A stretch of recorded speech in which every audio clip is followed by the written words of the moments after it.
Exercice commenté sur le chapitre 7, loi à densité, déterminer l'écart type avec une loi normale, la probabilité étant donnée. Niveau 2, temps estimé environ 10 minutes, 15 minutes maxi. X est une variable aléatoire continue suivant une loi normale d'espérance 3 et d'écart type sigma, telle que la probabilité que X soit compris entre 2,6 et 3,4 est égale à 0,89. Quelle est la loi de probabilité suivie par la variable aléatoire z égale x-3 sur sigma? Montrer que x compris entre 2,6 et 3,4 est équivalent à z compris entre moins 0,4 sur sigma et 0,4 sur sigma. C'est une question semblable à celle qui avait été demandée dans un des exercices du bac ES 2013 centre étranger. En déduire la valeur arrondie au centième de l'écart type. Première question. Quelle est la loi de probabilité de la variable aléatoire z? Rappel de cours d'abord. Si x suit une loi normale de paramètres mu et sigma, alors la variable aléatoire t égale x moins mu sur sigma suit la loi normale centrée réduite de paramètres 0, 1, c'est-à-dire d'espérance 0, écart type 1. La rédaction est courte et assez simple avec ce rappel de cours. Z égale x moins mu sur sigma égale x moins 3 sur sigma. Et donc Z suit la loi normale centrée réduite de paramètres 0, 1. Question 2. Montrer l'équivalence entre les inégalités. Il faut donc passer de x à x moins 3 sur sigma, c'est-à-dire z. Pour ce faire, on va d'abord utiliser l'inégalité donnée dans l'énoncé, à savoir x compris entre 2,6 et 3,4, soustraire 3, puis diviser le tout par sigma pour obtenir z. Rédaction avec des équivalences, on soustrait 3 à chaque membre de l'inégalité. On obtient que x est compris entre moins 0,4 et x moins 3 est compris entre moins 0,4 et 0,4. Rappel au passage, attention, une inégalité change de sens si on divise ou multiplie chaque membre par un L strictement négatif. Ici, on va diviser chaque membre par sigma, qui est strictement positif, donc pas de problème de changement de sens dans l'inégalité. Et donc on obtient moins 0,4 sur sigma plus petit que x moins 3 sur sigma, plus petit que 0,4 sur sigma, à savoir l'inégalité demandée, z compris entre moins 0,4 sur sigma et 0,4 sur sigma. Question 3. En déduire la valeur arrondie au centième de l'écart type. On va donc utiliser la variable aléatoire z qui suit la loi normale centrée réduite. Déterminer le réel k tel que la probabilité que z soit compris entre moins k et k est égal à 0,89. Une fois qu'on aura trouvé k, 0,4 sur sigma est donc égal à k, puisque p de x compris entre 2,6 et 3,4 est égal à la probabilité que z soit compris entre moins 0,4 sur sigma et 0,4 sur sigma en utilisant le résultat de la question 2.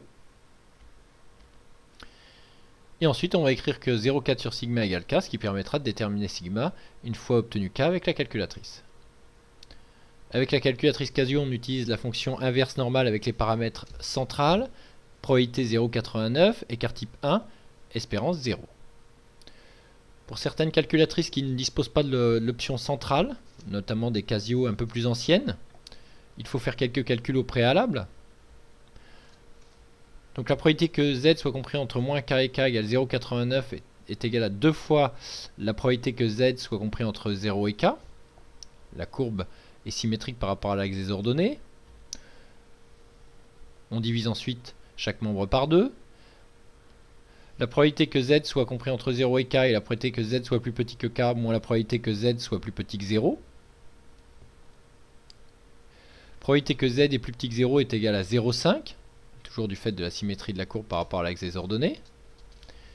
Et on obtient ainsi que p de z plus petit que k doit être égal à 0,945. Il faudra donc utiliser ce paramètre de probabilité 0,945 pour déterminer k avec la calculatrice. Avec la calculatrice TI, on utilise la syntaxe inverse normale 0,945,0 pour l'espérance, 1 pour l'écart type. Avec la calculatrice, donc menu stat, puis dist, puis loi normale et fonction inverse normale. Option centrale, probabilité 0,89,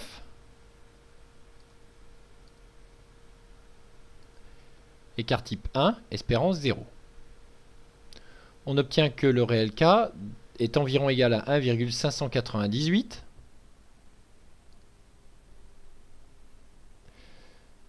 La rédaction est donc la suivante. Avec la calculatrice, on obtient K environ égal à 1,598, c'est-à-dire que la probabilité que Z soit compris entre 1,598 et moins 1,598 est environ égale à 0,89.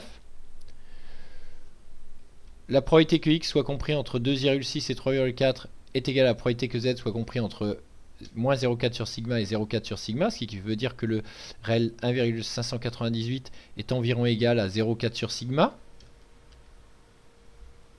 On effectue les produits en croix, à savoir 1,598 fois sigma est environ égal à 0,4. Et donc sigma est environ égal à 0,2503, ce qui donne un arrondi au centième de 0,25. Et donc l'écart type de x est environ égal à 0,25 en arrondissant au centième. Pensez à contrôler le résultat avec l'option NCD de la calculatrice. Donc pour contrôler le calcul, menu stat, dist, loi normale et donc NCD. Paramètre bas 2,6. Paramètre haut 3,4. Écart type obtenu 0,25. Et espérance 3. La probabilité obtenue est environ égale à 0,89, ce qui était demandé dans l'énoncé, donc le résultat obtenu est correct. Vous retrouverez d'autres exercices, fiches méthode, aide-mémoire, exercices et devoirs corrigés avec aide et rappel de cours et corrections détaillées, QCM en ligne, ainsi que d'autres exercices commentés en vidéo sur le site matheS.fr.